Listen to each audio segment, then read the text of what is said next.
Hello students, आप सबका हमारे चैनल एम्पलीट्यूड स्टडीज़ में स्वागत है। और ये वीडियो सीरीज़ हम बना रहे हैं यूपी पॉलिटेक्निक के सभी ब्रांचेस के फर्स्ट सेमेस्टर के जो छात्र छात्राएं हैं जिनको अप्लाइड मैथ्स फर्स्ट सब्जेक्ट पढ़ना पड़ता है, तो उस अप्लाइड मैथ्स फर्स्ट की सार्थक पब्लिकेशन की जो बुक है मैथ्स की, उसकी एक्सरसाइजेस के सॉल्यूशन हम इन वीडियो सीरीज़ में बनाते हैं। तो इससे पिछले वीडियो में हमने जो पहला चैप्टर है समांतर श्रेणी अरिथमेटिक प्रोग्रेशन, उसकी एक्सरसाइज 1.1 की क्वेश्चन नंबर 1 से लेकर के 8 क्वेश्चंस तक सॉल्व कर लिया है। और आज के इस वीडियो में हम क्वेश्चन नंबर 9 से लेकर के 16 तक क्वेश्चन सॉल्व करेंगे। उसके बाद भी क्वेश्चंस रह जाएंगे जिनको हम अगले वीडियो में कवर करेंगे। तो देखिए, पिछली एक्सरसाइज के क्वेश्चंस तो बहुत आसान थे, लेकिन अब क्वेश्चंस का कॉम्प्लिकेशन लेवल थोड़ा सा इंक्रीज होगा और आपको कुछ अलग से क्वेश्चंस मिलेंगे जिनको कि आपने पहले अगर नहीं कर रखा है तो फिर एग्जाम में सॉल्व कर पाना मुश्किल होगा आपके लिए। तो चलिए देर न करते हुए शुरू करते हैं वीडियो। तो चलते हैं अपने वीडियो के पहले क्वेश्चन पे। और पहला क्वेश्चन हमारा क्वेश्चन नंबर 9 है। और मैं सजेस्ट करूंगा कि आप जो हमारे थ्योरी लेक्चर्स हैं, जो लाइव क्लासेस लेता हूं मैं, उन्हें ध्यान से देखें और उनमें जो कंसेप्ट्स बताए गए हैं उनको समझ करके, और डिटेल में मैंने कुछ क्वेश्चंस करवाए हैं उनको समझें, किस तरह से प्रॉपरली क्वेश्चंस किए जाते हैं, किस तरह से लॉजिक समझा जाता है उनका। उसको समझने के बाद जब आप इन वीडियोस को देखेंगे तो आपको बहुत जल्दी समझ में आ जाएगा। और इन वीडियोस को बनाने का उद्देश्य ये भी है कि कभी आप घर के बाहर हैं या किसी ऐसी सिचुएशन में हैं जहाँ पर आप कॉपी पेन लेकर के नहीं बैठ सकते हैं, बुक नहीं है आपके पास, कॉपी नहीं है, पेन नहीं है, या ये सब चीज़ें हैं, तो कोई सपोज करिए आप ऐसी सिचुएशन में जहाँ पर ये सब काम करेंगे तो आपको लगता है, लोग कहेंगे कि मतलब थोड़ा सा अजीब सा लगेगा, तो उस केस में आप सिंपली आप मोबाइल में आप ये वीडियो निकालें और ईयरफोन लगा करके आप सिंपली इसको सुनते रहें और पूरा ये एक्सरसाइज आपको धीरे धीरे रिवाइज होती चली जाएगी। तो कहने का मतलब है बुक, कॉपी और पेन ये सब आपके मोबाइल में आ जाएगा और ये वीडियोस रिवीजन के लिए बेस्ट वीडियोस हैं। और अगर आप एक्सरसाइज खुद प्रैक्टिस कर रहे हैं और कहीं पर किसी क्वेश्चन में प्रॉब्लम है तो भी आप इन वीडियोस को रेफर कर सकते हैं। तो देखिए, क्वेश्चन नंबर 9 है, निम्न श्रेणी का योग ज्ञात करें। 92 + 90 + 88 + so on + 2। तो देखिए, पहला टर्म दे दिया है, लास्ट टर्म दे दिया है, लेकिन आप देखिए योग का जो फॉर्मूला होता है उसके अंदर n ज़रूरी होता है। चाहे आप Sn = n/2 2a + n-1d लगाएं या फिर आप Sn = n/2 a + l लगाएं, आपको n तो चाहिए ही चाहिए। यानी कि इस सीरीज़ में कितने टर्म्स हैं वो आपको पता करना ही पड़ेगा। तो देखिए, पहले चेक कर लेते हैं कि कौन सी सीरीज़ है। तो हमने T2 - T1 किया और T3 - T2 किया। तो देखिए -2 - 2 अंतर बराबर है, अतः दी गई सीरीज़ AP है। अब इसका फर्स्ट टर्म 92 हो गया, ये देखिए, और डिफरेंस आपका ये जो -2 निकाला ये हो गया डिफरेंस।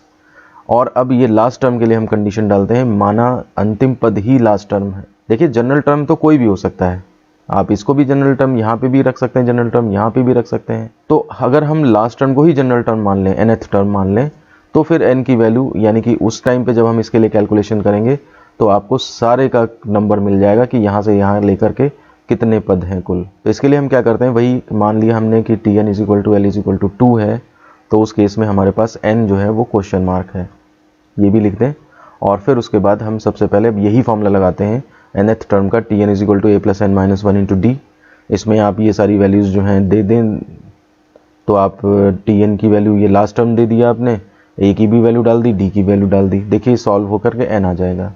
ये कैलकुलेशन अब आप अपने आप करिए और n की वैल्यू सॉल्व होकर के हमारे पास देखिए 46 आ जाती है। यानी कि इस सीरीज़ में टोटल 46 टर्म है। अब देखिए, आपके पास ऑप्शन है, या तो आप Sn = n/2 2a + n-1 × d लगा लें।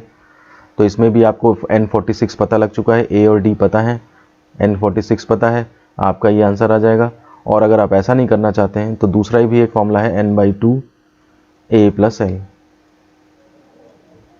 इसकी कैलकुलेशन थोड़ी सी सिंपल हो जाएगी, n की वैल्यू 46 पुट हो जाएगी, a की वैल्यू 92 और l की वैल्यू सीधे लास्ट वाला टर्म 2 पुट हो जाएगी। इसको भी सॉल्व करके आपका यही आंसर आएगा। तो इसलिए अब आप, ये आपके ऊपर डिपेंड करता है कि आप क्या चीज़ अप्लाई करें। यहाँ पर इन्होंने ये फॉर्मूला अप्लाई कर दिया है तो इस तरह का आंसर आ रहा है, ठीक है। इसके बाद देखिए, कुछ सेकंड पार्ट है, 101 + 99 + 97 + so on + up to 47। तो अब देखिए, ये बिल्कुल एग्जैक्टली पिछला क्वेश्चन है और अब मैं इसके बारे में डिटेल में नहीं बता रहा हूँ। आप वीडियो पॉज करके देख लीजिए क्या कैलकुलेशंस है। पहले AP चेक कर लिया, उसके बाद फिर हमने n निकाला है इसमें कि टोटल कितने टर्म है, 28, और फिर उसके बाद Sn का फॉर्मूला लगा दिया है।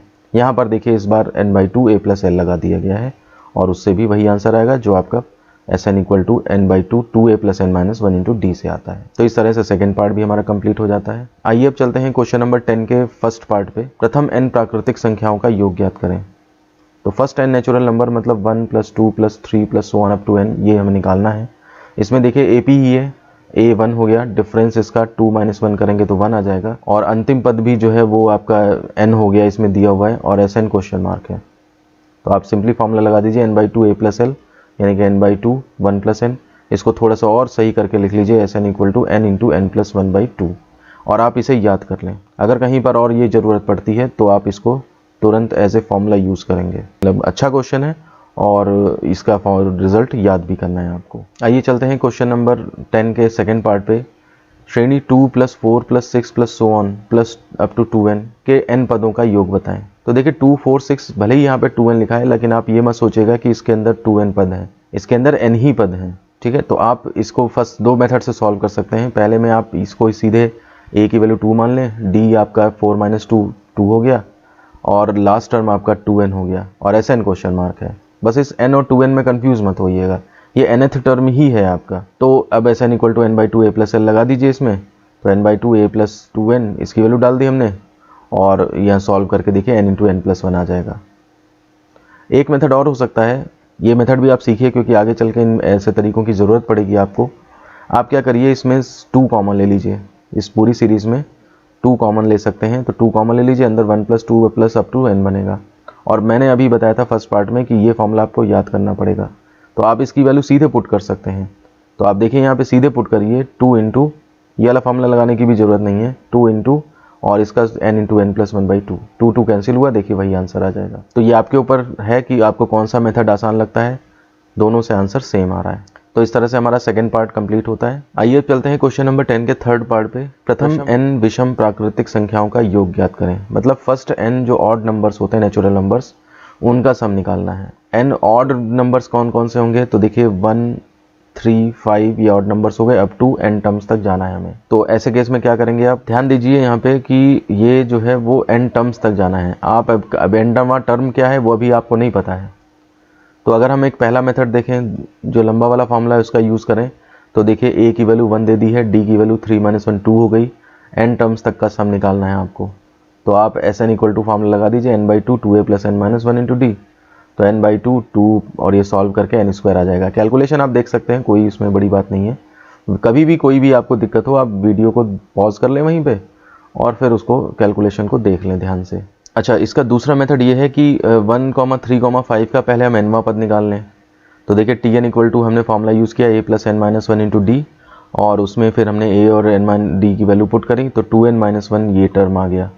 तो ये अब सीरीज़ आपकी ये बनती है। अब आप इसमें SN equal to n by two a plus l लगा लें अगर, तो n बाई टू a की वैल्यू 1 हो गई और l की वैल्यू 2n माइनस 1 हो गई। देखिए सॉल्व करके फिर से n स्क्वायर आ रहा है। तो जो तरीका आपको पसंद आए आप उस तरीके को यूज़ कर सकते हैं, लेकिन बस वही ध्यान रखिए, कन्फ्यूज़न ये मत करिएगा। कई बच्चे ऐसा कर सकते हैं कि प्रथम n विषम प्राकृतिक संख्याएं, तो 1, n, 1, 3, 5 सो ऑन, और n टर्म्स का मतलब वो n ही लिख देंगे, यहाँ वही चीज़ गलत हो जाएगी।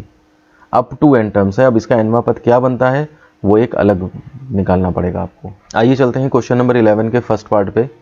कह रहे हैं कि श्रेणी 6 plus 9 plus 12 plus so on के कितने पदों का योग 81 है और दोहरे उत्तर की व्याख्या कीजिए। तो देखिए पहले चेक कर लेते हैं कि T2 minus T1 T3 minus T2 किया तो 3 3 आया, डिफरेंस सेम है इसलिए AP है।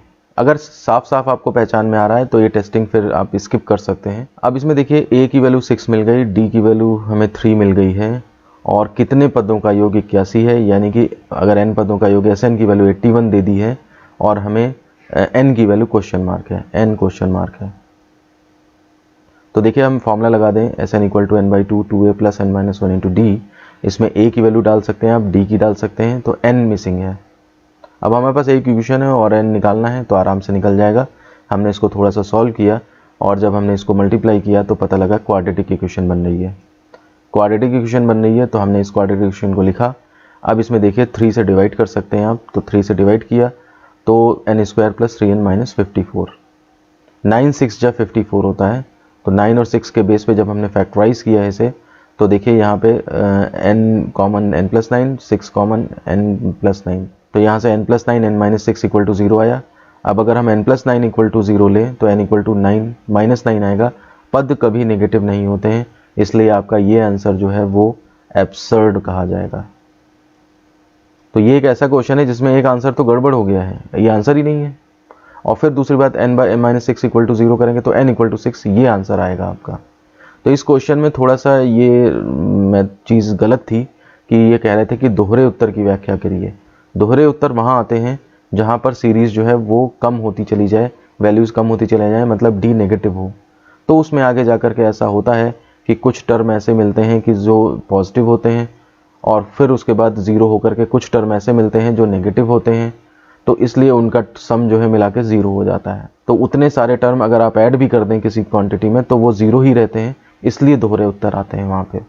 आगे क्वेश्चन आएगा, मैं उसमें एक्सप्लेन करूँगा आपको ये बात। तो अभी आप ये यहाँ पे ध्यान दीजिए कि यहाँ पर हमारा एक ही आंसर आया है, क्योंकि एक आंसर तो एब्सर्ड हो गया है। तो 6 पदों का योग जो है वो आपका 81 है। आप खुद ही सोचिए, अगर आप 6 के बजाय और ज़्यादा टर्म लेंगे तो जैसे धीरे धीरे सीरीज़ के टर्म्स बढ़ते जा रहे हैं, तो अगर आप मान लिया, सपोज मैं आपको यहाँ पर करके दिखाता हूँ, ये मान लिया पहला पद है, ये दूसरा है, ये तीसरा है, ये चौथा है, ये पाँचवा है, ये छठा है, इसका योग 81 है मान लिया आपका। अब अगर आप 7वां भी करोगे तो उसमें तो टर्म और ऐड होगा ना, 81 कहाँ से आएगा आपका आंसर? आप इसमें कम करो तो 81 से कम हो जाएंगे, पदों की संख्या बढ़ा दो तो 81 से ज़्यादा आंसर हो जाएगा। दोबारा कभी भी कितने भी टर्म आप ले लें 81 नहीं होगा, वो बढ़ता ही जाएगा। कॉमन डिफरेंस पॉजिटिव है, टर्म्स हमेशा बढ़ते चले जा रहे हैं। 12 के बाद देखिए 15 आएगा, 15 के बाद 18 आएगा, ऐसे करके पद बढ़ेंगे, तो फिर सम 81 दोबारा कभी नहीं आ पाएगा। तो ये खुद ही कॉमन सेंस लगाइए कि इस क्वेश्चन के 2 आंसर नहीं पॉसिबल थे। तो उम्मीद है आपको समझ में आ गया होगा। इस तरह से 11वें का फर्स्ट पार्ट कंप्लीट होता है। आइए अब चलते हैं क्वेश्चन नंबर 11 के सेकंड पार्ट पे। श्रेणी 32, 28, 24 सो ऑन के n पदों का योग 120 है, तो n का मान ज्ञात करें। यानी कि Sn दे रखा है आपको, n की वैल्यू निकालनी है। और यहाँ पर देखिए, अब ये डिफरेंस आपका नेगेटिव है, तो यहाँ पर अगर n की 2 वैल्यू आती हैं तो चांसेस बनेंगे उस बात के कि 2 आंसर आ सकते हैं। तो ऐसा लग रहा है कि जैसे सेकंड पार्ट में ये पूछा जाना चाहिए था कि 2 उत्तर का कारण बताइए, लेकिन उसे फर्स्ट पार्ट में पूछ दिया गया था। तो देखिए यहाँ पे सबसे पहले हमने AP चेक कर ली, ये चीज़ आप जानते हैं पहले से। A की वैल्यू 32 है, D की वैल्यू आपने यहाँ से -4 निकाल ली, N क्वेश्चन मार्क है, और Sn जो है आपका 120 दिया हुआ है। हमने यूज़ कर लिया formula Sn = n/2 2a + n-1 × d। Calculations आप देखिए यहाँ पर, और यहाँ से आपकी एक क्वाड्रेटिक इक्वेशन फॉर्म हो रही है, 4n² - 68n + 240। अगर बड़े बड़े नंबर हैं देख लीजिए, डिवाइड हो रहा होगा ज़रूर, इसको डिवाइड कर दें अगर हम, तो उस केस में जो है वो डिवाइड करके देखिए ये इस तरह से बनता है, n² - 17n + 60। अब इसमें आप देखिए 12 × 5 = 60, यानी कि 12 + 5 17 के ये फैक्टर्स हो जाएंगे। और इस तरह से जो है आप जब निकालेंगे वैल्यूज़, तो n की वैल्यू आपकी 12 आ रही है और n की वैल्यू जो है आपकी 5 आ रही है। तो यहाँ पर 2 आंसर पॉसिबल हैं, और अतः n का मान 5 या 12 कुछ भी हो सकता है। अब मैं इसे समझाता हूँ आपका कि ऐसा कैसे हो रहा होगा। तो देखिए यहाँ पे जैसे 1 2 3 4 5, फिर उसके बाद 6 7 8 9 10 और 11 12, तो ये आपके 5 टर्म्स जो हैं वो तो इतने हो गए और 12 टर्म्स इतने हैं। तो इसका मतलब ये होगा धीरे धीरे कम होते होते वैल्यू, जैसे आप देखिए यहाँ पे कम हो रही है, ऊपर देखिए यहाँ पे 32 28 24 ऐसे करके कम हो रही है। तो 32 28 24 ऐसे करके ये कम होते होते यहाँ तक का सम आपका 5 टर्म का 120 हो जाएगा। ये क्वेश्चन में दिया है और वो हमने निकाला भी है, n = 5 पे 120 है। अब इसके बाद वाले टर्म देखिए कितने बचते हैं, 1 2 3 4 5 6 7। तो देखिए इन 7 टर्म में से बीच वाला टर्म, यानी कि ये 1 2 3 4 5 6 7, इसमें से जो चौथा ये वाला टर्म आपका ये 0 आता होगा। ये वाले टर्म 3 जो हैं वो पॉजिटिव आते होंगे, और आगे के जो 3 टर्म हैं वो उतनी ही वैल्यूज़ के नेगेटिव आते होंगे टर्म। तो होता ये होगा कि ये पॉजिटिव टर्म्स जो हैं, आप पूरी सीरीज़ लिख करके देख लें, 12 पदों तक लिख करके देख लें, अगर नहीं समझ में आ रहा है आपको क्लियर कट पता लग जाएगा कि ये शुरू के 3 पद पॉजिटिव और बाद के 3 पद नेगेटिव और बीच का ये 0, ये मिला करके पूरा टोटल 0 ही होता होगा। तो अगर हम पदों की संख्या 5 से लेकर के सीधे 12 पे भी चले जाएं तो 120 में से जो है वो 0 ही ऐड होगा केवल। तो यानी कि सम आपका 120 ही रहेगा। तो इसलिए n की वैल्यू जो है 5 है और n की वैल्यू 12, दोनों वैल्यूज़ पॉसिबल हैं। देखिए यहाँ पर लिख दिया है एक्सप्लेनेशन करने के लिए, छठवें, सातवें, आठवें, नवें, 10वें, 11वें और 12वें भी, 12वां भी मिलाइए इसमें, क्योंकि इनकी वैल्यू 12 आई है ना। 12वें पदों का योग 0 होगा। तो मैंने पूरा समझाने की कोशिश करी है, लेकिन फिर भी आपको अगर कोई प्रॉब्लम आती है तो आप इस वीडियो के कमेंट बॉक्स में लिख करके हमसे पूछ सकते हैं, या फिर मेरे नंबर 7376292424 इस पर मैसेज करके, व्हाट्सएप करके आप टाइम ले सकते हैं मुझसे और तब मुझसे डिस्कस कर सकते हैं। तो इस तरह से क्वेश्चन नंबर 11 कंप्लीट होता है हमारा। आइए अब चलते हैं क्वेश्चन नंबर 12 के फर्स्ट पार्ट पे। किसी समांतर श्रेणी का तीसरा पद 18 तथा सातवां पद 30 है, तो श्रेणी के 20 पदों का योग ज्ञात करें। तो इस तरह का क्वेश्चन हम कर चुके हैं। बस इसमें कंडीशन ये है कि 2 कंडीशन निकाल के आपको ए और डी निकालने हैं और फिर उसके बाद सम भी निकालना है। ये काम थोड़ा बढ़ा दिया है। तो हमने क्या किया, श्रेणी का पहला पद ए मान लिया और सार्वंतर डी मान लिया। अब देखिए इसमें T3 18 दिया है और साथ ही साथ इसमें T7 भी आपको जो है वो 30 दिया है और श्रेणी के 20 पदों का योग ज्ञात करें, यानी कि S20 जो है आपका वो क्वेश्चन मार्क है। n की वैल्यू 20 दी हुई है। तो पहले हमने पहली कंडीशन लगाई, T3 is equal to formula लगा दिया a plus n minus 1 into d, और इसमें T3 की वैल्यू 18 डाल दी, n की वैल्यू 3 डाली है, तो आपका a और डी में एक इक्वेशन आ जाएगी। ये आप कैलकुलेशन देख सकते हैं वीडियो पॉज करके, कोई इसमें बड़ी बात नहीं है। और इसी तरह से दूसरी कंडीशन T7 इक्वल टू 30 है, उससे भी हमने एक कंडीशन बना ली। हमने क्या किया, ये दो इक्वेशन आई हैं, इक्वेशन नंबर 1 और 2, इनको साइमल्टेनियसली सॉल्व किया है, सब्ट्रैक्ट किया है, तो a कट जाएंगे, d की वैल्यू 3 आ गई, और उसके बाद जो है d की वैल्यू किसी इक्वेशन में रख देंगे तो a की वैल्यू आ जाएगी। अब जब हमारे पास a और d निकल आया है तो आपको सम ऑफ 20 टर्म्स चाहिए, तो हमने फॉर्मूला लगा दिया Sn equal to n/2 2a plus n minus 1 into d. इसमें a की वैल्यू डाल दी, d की वैल्यू डाल दी, n की वैल्यू डाल दी, यहाँ भी n की वैल्यू डाल दी और आपका सॉल्यूशन आ जाएगा। तो इस तरह से 12th क्वेश्चन का फर्स्ट पार्ट कंप्लीट हो जाता है। आइए चलते हैं क्वेश्चन नंबर 12 के सेकंड पार्ट पे। इसमें कह रहे हैं कि किसी समांतर श्रेणी के 15 पदों का योगफल 0 है, यदि इसका चौथा पद 12 है तो 12वां पद क्या होगा। तो फिर से देखिए कंडीशंस दे रखी हैं, हम प्रथम पद और सार्वंतर डी मान लेते हैं और पहली कंडीशन पहले लगा देते हैं कि 15 पदों का योग 0 है। तो S15 इज इक्वल टू 0, तो हमने Sn इक्वल टू ये फॉर्मूला लगाया और इसमें n की वैल्यू जो है वो 15 डाल दी है, a और d नहीं मालूम है और इज इक्वल टू 0। इसको सॉल्व करते हैं तो एक इक्वेशन हमारे पास a plus 7d equal to 0 आ जाती है। इसके बाद सेकंड कंडीशन देखिए, चौथा पद 12 है, तो हम क्या करते हैं, सेकंड कंडीशन लेते हैं अकॉर्डिंग टू सेकंड कंडीशन। तो T4 इज इक्वल टू 12, इसमें हमने कंडीशन लगा दी तो a plus 3d equal to 12, ये इक्वेशन आ जाती है। अब पहले और दूसरे को साइमल्टेनियसली सॉल्व करेंगे, आपका d निकलता है -3 और a निकलता है 21। कैलकुलेशन आप देख लीजिए इसमें वीडियो पॉज करके, आपको अगर कहीं प्रॉब्लम हो रही है। तो अब ये क्वेश्चन में पूछ रहा था तो 12वां पद क्या होगा, तो सिंपली a और d निकल आए हैं हमारे पास, तो अब आप T12 निकालना है आपको। तो a plus n minus 1 into d लगाया formula, a plus 11d, d की वैल्यू और a की वैल्यू डाल दी, इसमें आपका -12 आंसर आ जाता है। तो इस तरह से क्वेश्चन नंबर 12 का सेकंड पार्ट कंप्लीट हो जाता है। आइए चलते हैं क्वेश्चन नंबर 12 के थर्ड पार्ट पे। और देखिए क्वेश्चन कह रहा है कि किसी समांतर श्रेणी के 40 पदों का योग 430 है, 60 पदों का योग 945 है, तो उसका 20वां पद ज्ञात करें। फिर से 2 कंडीशन है और एक चीज़ निकालने को कह रहा है। तो पहला पद और सार्वंतर डी मान लेते हैं।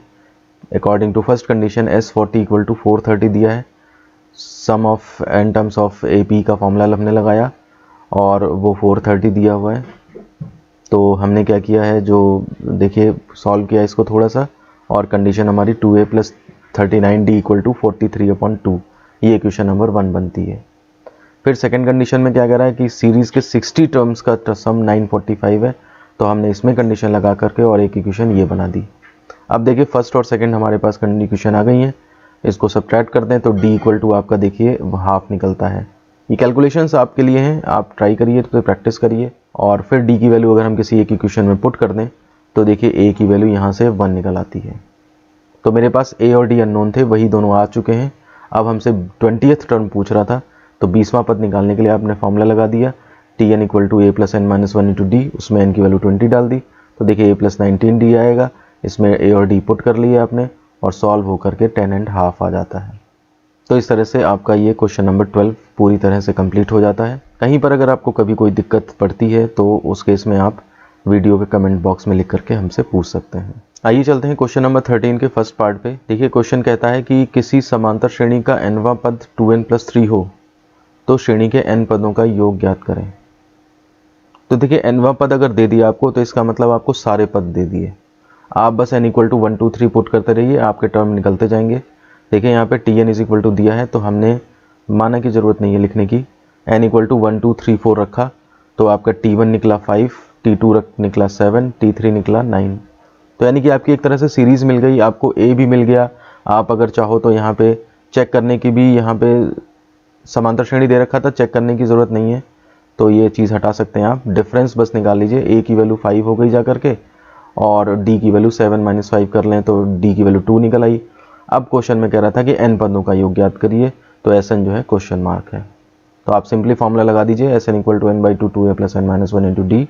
a भी आ गया, d भी आ गया आपका, आपने इसमें वैल्यू पुट करनी है, सॉल्व करके n इंटू n+4, ये आपका आंसर आ जाता है। तो इस तरह से क्वेश्चन नंबर 13 का फर्स्ट पार्ट कंप्लीट हो जाता है। आइए अब चलते हैं क्वेश्चन नंबर 13 के सेकंड पार्ट पे। ये क्वेश्चन देखिए थोड़ा अलग सा है। इसमें देखिए किसी समांतर श्रेणी के p पदों का योग p² + 10p हो तो श्रेणी के प्रथम 4 पद तथा सर्वांतर ज्ञात करें। ये क्वेश्चन आपने अगर एक बार किया है तभी आप इस पे दिमाग लगा पाएंगे, अदरवाइज लगाना मुश्किल होगा इस पे दिमाग। देखिए p पदों का योग यानी कि n पदों का योग कहते हैं या p पदों का योग कह रहे हैं, बात एक ही है। sp equal to p² + 10p अगर दे दिया है तो इससे आपको सम दिया हुआ है। आप कभी ये भूल मत कर दीजिएगा, जैसे पिछले क्वेश्चन में आपको nth टर्म दे रखा था, यहाँ पे nth टर्म नहीं है बल्कि ये p टर्म्स का सम दिया हुआ है। तो अगर आप इसमें पहले p इक्वल टू 1 2 3 4 रखेंगे तो आपको s1 s2 s3 s4 ये वाली वैल्यूज़ 11 24 39 56 ये सारी मिलेंगी। ये इसका मतलब आप समझ लीजिए क्या है। जैसे मान लिया सीरीज़ का पहला पद ये है, दूसरा ये है, तीसरा ये है, चौथा ये है, पांचवा ये है, तो S1 निकलने का मतलब मुझे पहले पद का योग मिला है। तो एक पद का योग मतलब क्या हुआ, पहला ही पद हो गया वो, तो इसका मतलब ये हो गया पहला पद तो आपका 11 आ गया, S1 के ही बराबर होगा। अब देखिए दो पदों का योग S2 इक्वल टू 24 है, यानी कि S2 का मतलब ये दो पदों का योग है और इन दो पदों के योग का मतलब ये हुआ कि अगर आपको ये वाला टर्म चाहिए तो ये वाला सब्ट्रैक्ट करना पड़ेगा। तो ये जो 11 हमें मालूम है, अगर हम इसमें से सब्ट्रैक्ट करते हैं S2 में से S1 सब्ट्रैक्ट कर दें तो हमारे पास दूसरा पद निकलेगा। तो देखिए दूसरा पद निकालने के लिए T2 is equal to S2 - S1 किया है तो उससे हमारा 13 आया है। फिर से वापस आइए, S3 तीन टर्म का सम आपको दे रखा है यहाँ पर, ये 39 और दो टर्म का सम आपको 24 ये मालूम है, तो तीसरा टर्म कैसे निकलेगा, तो उसके लिए आप तीन टर्म के सम में से दो टर्म का सम सब्ट्रैक्ट कर देंगे। तो देखिए इसी तरह से यहाँ पे तीसरा टर्म निकाला है तो S3 - S2 ये 15 आ गया। अब आप समझ गए हैं लॉजिक, तो T4 निकालने के लिए सीधे S4 - S3 किया 17। तो इस तरह से पहले चार पद जो हैं आपके ये निकल आते हैं। अब पहले चार पद निकल आए मतलब आपके पास सीरीज निकल आई। आप कुछ भी कह सकते थे, a की वैल्यू 11 हो चुकी है, d की वैल्यू 24 - 11 कर लें तो a और d मालूम चल गया। कोई भी पद पूछ सकते हैं या फिर सम पूछ सकते हैं किसी का पदों का। तो देखिए यहाँ पे प्रथम चार पद और सर्वांतर निकालना था, तो सर्वांतर और निकाल देते हैं हम, difference is equal to T2 - T1 यानी कि 2। तो इस तरह से ये थोड़ा अलग से हटके क्वेश्चन था। किसी ने अगर इस तरह के कंसेप्ट नहीं देखे हैं तो उसके लिए ये पहली बार था क्वेश्चन। इस तरह का क्वेश्चन जो है वो एग्जाम्पल में भी देना चाहिए था बुक में, लेकिन वो नहीं दिया हुआ है। खैर कोई बात नहीं, अब आपको समझ में आ गया होगा कि ये कैसे सॉल्व होगा। तो इस तरह से हमारा क्वेश्चन नंबर 13 पूरी तरह से कंप्लीट होता है। आइए चलते हैं क्वेश्चन नंबर 14 पे। यदि दो समांतर श्रेणियों के प्रथम n पदों के योगों का अनुपात 3n + 8 × 7n + 15 हो तो श्रेणी के 12वें पदों का अनुपात बताएं। कहने का मतलब है कि दो अलग अलग समांतर श्रेणियां दे रखी हैं और उनके n पदों के योगों का अनुपात दे रखा है, तो श्रेणी के 12वें पदों का अनुपात बताइए। इस क्वेश्चन को भी करने का अपना ही एक अलग तरीका है। अगर आपने इससे पहले ये क्वेश्चन नहीं किया है तो फिर आपको ये करना मुश्किल लगेगा। तो देखिए इसके लिए हम क्या करेंगे, पहली श्रेणी का प्रथम पद a और सार्वंतर d मान लिया और दूसरी श्रेणी का प्रथम पद a' और सार्वंतर d' मान लिया। अब क्वेश्चन में क्या दिया है कि n पदों का योगों का अनुपात दिया हुआ है, तो हमने क्या किया, उसमें वैल्यू रखी और देखिए n/2 तो ये कट जाएंगे और बाकी आपका ये इतना बचेगा हिस्सा। अब देखिए आपको इसको और आगे नहीं खोलना है। देखिए यहाँ पर जो 2a + n - 1 × d दिया है, आप इसी को किसी तरह से a + n - 1 × d यानी कि जो nवें पद का फॉर्मूला होता है उसमें एडजस्ट करने की कोशिश करेंगे, इसको भी और साथ ही साथ इसको भी, और वहीं से आपका रेशियो सीधे बन जाएगा कि कोई भी पद का रेशियो, जैसे वो कह रहा है क्वेश्चन में कि 12वें पदों का अनुपात बताएं, तो इसको किसी तरह से आपने ऐसा एडजस्ट करना है कि ये 12वें पद के लिए a plus n minus one into d का फॉर्मूला बन जाए। तो देखिए इसके लिए हम क्या करेंगे, यहाँ से देखिए a चाहिए और यहाँ पे 2a दिया है, तो हम क्या करेंगे ऊपर नीचे से 2 कॉमन लेके काट देंगे। तो यहाँ से कॉमन नहीं मिल रहा है तो देखिए यहाँ पे बाई टू लगा देंगे। अब इसके बाद देखिए अगर आपको यहाँ पर nवें पद का फॉर्मूला बनाना है, 12वें पद के लिए फॉर्मूला बनाना है, तो देखिए उसके लिए a plus 12 minus 1 into d, यानी कि a प्लस 11d होना चाहिए। तो यहाँ पे आपका 11 आना चाहिए। तो यहीं से हम कंडीशन उठाएंगे कि 12वें पद के लिए कंडीशन क्या होगी कि यहाँ से आपका जो n माइनस 1/2 है वो 11 होना चाहिए। तो यहाँ से आपका n की वैल्यू जो है देखिए 23 आ जाएगी और ये 23 आप इस पूरी इक्वेशन में सब्स्टिट्यूट कर देंगे। तो देखिए हमने यहाँ पे भी 23 रख दिया है और यहाँ पर भी रख दीजिए आप, हालांकि इन्होंने नहीं रखा, इन्होंने बाद में रखा होगा, हाँ बाद में रखा है, कोई नहीं, आप साथ में चलाते रहिए इसे। और देखिए ये प्लस 11d बन जाएंगे और इधर जो है वो n की वैल्यू रख दीजिए और ये आपका जो है वो 12वें पद बन गए। इधर सॉल्व होके आपका 7/16 आया है। तो ये आपका T12/T12 dash is equal to 7:16 आ जाता है। तो इस तरह से दोनों समांतर श्रेणियों के 12वें पदों का अनुपात 7:16, ये आपका आंसर आ जाता है। तो देखिए क्वेश्चन थोड़ा अलग सा था, हटके था, और जिस तरह से किया गया है ये इसी तरह से किया जाएगा तभी आ पाएगा। अगर आप इसको खोल देंगे ऊपर जा करके, यहाँ पर अगर आप यहाँ पर देखिए अगर आप इसको खोल देंगे सारे ब्रैकेट्स वगैरह और मल्टीप्लाई कर देंगे तो फिर आप फंस जाएंगे, फिर ये क्वेश्चन सॉल्व नहीं हो पाएगा। तो इस तरह से क्वेश्चन नंबर 14 कंप्लीट होता है हमारा। आइए चलते हैं क्वेश्चन नंबर 15 पर। देखिए इसमें क्या कह रहे हैं कि यदि एक समांतर श्रेणी के प्रथम m तथा प्रथम n पदों के योगों का अनुपात m² है तो सिद्ध करें mवां पद रेशियो nवां पद इज इक्वल टू इतना होगा। तो देखिए फिर से मान लेते हैं कि समांतर श्रेणी का प्रथम पद a और सारवंतर d है। अब अकॉर्डिंग टू क्वेश्चन क्या है कि अनुपात जो है वो m²/n² है। तो हमने इसमें वैल्यूज फॉर्मूले लगा दिए हैं और सॉल्व किया। तो देखिए यहाँ पे 2 कैंसिल हुआ और m यहाँ से कैंसिल, m यहाँ से कैंसिल हुआ। फिर इसकी क्रॉस मल्टीप्लाई कर दी है। क्रॉस मल्टीप्लाई करके हमने a के टर्म एक साथ लिए और d के टर्म एक साथ लिए हैं और फिर d को कॉमन लेकर के और a को कॉमन लेकर के सॉल्व किया। तो देखिए n माइनस m कट गया और d की वैल्यू 2a आ जाती है। तो जो कंडीशन दी थी उससे हमारा एक रिलेशन बन जाता है और आप कह रहे हैं कि mवां पद और nवें पद का अनुपात इतना इतना है। तो हम अब कंडीशन लगा देते हैं। Now Tm/Tn is equal to, तो nवें पद का फॉर्मूला क्या होता है a plus m minus 1 into d. तो देखिए ऊपर हमने a plus m minus 1 into d और नीचे a plus n minus 1 into d, यानी कि nवें पदों के फॉर्मूले लगा दिए हैं। अब देखिए d की वैल्यू हमने 2a डाल दी यहाँ पे इक्वेशन नंबर फर्स्ट से। तो देखिए यहाँ पे a कॉमन लेके कट जाएगा और अंदर सॉल्व करेंगे आप तो देखिए 2m minus 1 is to 2n minus 1 ये आ जाएगा। यही हमें प्रूफ करना था। तो सिंपल सा क्वेश्चन था, जो कंडीशन दी थी उसके बेस पे एक रिलेशन आया और फिर हमने जो निकालना था उसमें वो रिलेशन पुट किया और हमारा सॉल्यूशन आ गया। तो पहला पार्ट एक तरह से थोड़ा सा कॉम्प्लिकेटेड था लेकिन दूसरा पार्ट आसान है। तो इस तरह से हमारा क्वेश्चन नंबर 15 कंप्लीट हो जाता है। आइए अब चलते हैं क्वेश्चन नंबर 16 पे और ये इस वीडियो का लास्ट क्वेश्चन है। इसके बाद भी कुछ क्वेश्चंस बचते हैं जिनको हम अगले वीडियो में कवर करेंगे। तो देखिए इसमें ये कह रहे हैं कि यदि किसी समांतर श्रेणी के प्रथम n पदों का योग 0 है तो दिखाइए कि अगले m पदों का योग इतना होगा जहां a श्रेणी का प्रथम पद है। तो देखिए क्वेश्चन के कंसेप्ट को पहले समझने की कोशिश करिए। ये मान लिया सपोज करिए n पद हैं और ये उसके आगे के m पद हैं। इन पदों का योग 0 है तो अगले m पदों का योग पूछ रहा है। तो हम क्या करेंगे, देखिए अगले m पदों के लिए कोई फॉर्मूला नहीं होता हमारे पास, तो हम केवल ये लगा सकते हैं कि शुरुआत से चल सकते हैं। शुरुआत से n पदों का योग चाहिए या फिर शुरुआत से हमें यहाँ तक पहुँचेंगे तो कितने टोटल पद हो जाएंगे, n और ये m मिला के n प्लस m पद हो पाएंगे। तो इसलिए अगर हम अगले m पदों का योग चाहते हैं तो हम क्या करेंगे, n प्लस m पदों के योग में से प्रारंभ से n प्लस m पदों का योग और उसमें से जो है प्रारंभ के n पदों का योग घटा दें तो हमें बचे हुए इन m पदों का योग मिल जाएगा। ये इस क्वेश्चन का की कंसेप्ट है, मतलब ये आपको समझ में आना चाहिए तभी आप ये क्वेश्चन कर पाएंगे। तो अब हम इसी तरह से स्टार्ट करेंगे इस क्वेश्चन को। देखिए इसमें समांतर श्रेणी का माना क्यों, ये a तो दिया ही हुआ है प्रथम पद, ये इसको मान लीजिए माना सारवंतर जो है वो d है। तो कंडीशन है कि n पदों का योग 0 है, तो n पदों का योग 0 है, हमने कंडीशन इसमें रख दी।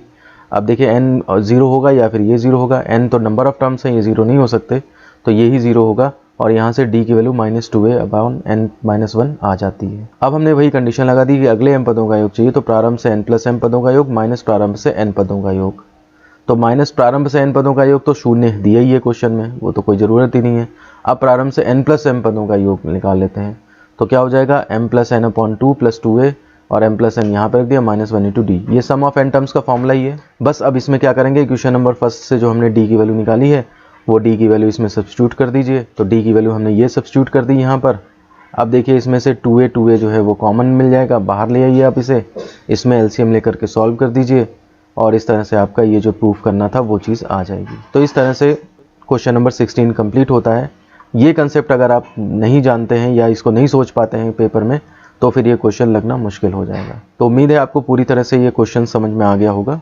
तो स्टूडेंट्स, इस तरह से हमने क्वेश्चन नंबर 9 से लेकर के क्वेश्चन नंबर 16 तक के क्वेश्चंस इस वीडियो में सॉल्व किए हैं और आपने महसूस किया होगा कि क्वेश्चंस का जो कॉम्प्लिकेशन लेवल है वो थोड़ा सा इंक्रीज़ हुआ है और 2-3 क्वेश्चन ऐसे भी मिले हमें जिन्हें आपने अगर पहले से नहीं पढ़ा होगा तो आप उसको पेपर में सॉल्व करना उसके लिए मुश्किल होगा। और साथ ही साथ मैं सजेस्ट करूंगा कि जो क्वेश्चन आपको अलग तरह का लगता है उसको आप अपने नोट्स में हाइलाइटर लेकर के, हाइलाइटर पेन आता है उसको लेकर के उसको हाईलाइट कर लें, उसके ऊपर टिक कर लें कि एग्ज़ाम में आपको नॉर्मल क्वेश्चंस तो नहीं रिवाइज़ करने हैं लेकिन इन क्वेश्चंस को एक बार देख करके जाना है, ताकि अगर ये क्वेश्चंस पेपर में आ जाएँ तो इनके कंसेप्ट्स आपके जब फ्रेश रहेंगे तो आप इन क्वेश्चंस को पेपर में आसानी से कर ले जाएंगे। तो उम्मीद करता हूँ आपको आज का ये क्वेश्चन समझ में आ गए होंगे। फिर भी अगर आपको किसी क्वेश्चन में कहीं पर कोई डाउट है तो आप वीडियो के कमेंट बॉक्स में लिख करके हमसे पूछ सकते हैं। हम पूरी कोशिश करेंगे कि आपके क्वेश्चंस का आंसर करें। और साथ ही साथ अगर आपने अभी तक चैनल को सब्सक्राइब नहीं किया है तो आप हमारे चैनल को सब्सक्राइब कर लें। नाम आपको पीछे दिख रहा होगा मेरे, एम्पलीट्यूड स्टडीज़, और इसका बेल आइकन प्रेस करके ऑल का ऑप्शन सेलेक्ट कर लें ताकि जो भी यहाँ से नया वीडियो रिलीज़ हो उसका नोटिफिकेशन आप तक पहुंच जाए। साथ ही साथ इस वीडियो को और लोगों में भी शेयर करें ताकि ज़्यादा से ज़्यादा लोग इन क्वेश्चंस का फ़ायदा उठा सकें। और अगर आपने अभी लाइव क्लास ज्वाइन नहीं करी हमारी तो उसे ज्वाइन करें और ज्वाइन करने के लिए आप हमें मैसेज कर सकते हैं, व्हाट्सएप कर सकते हैं हमारे नंबर 7376292424 पर। तो उसमें आपको व्हाट्सएप ग्रुप में क्लास टाइमिंग्स वगैरह और ये बाकी सारी चीज़ें आपको वहाँ पर आसानी से मिल जाया करेंगी। तो इसी के साथ मैं आज का वीडियो ख़त्म करता हूँ। धन्यवाद।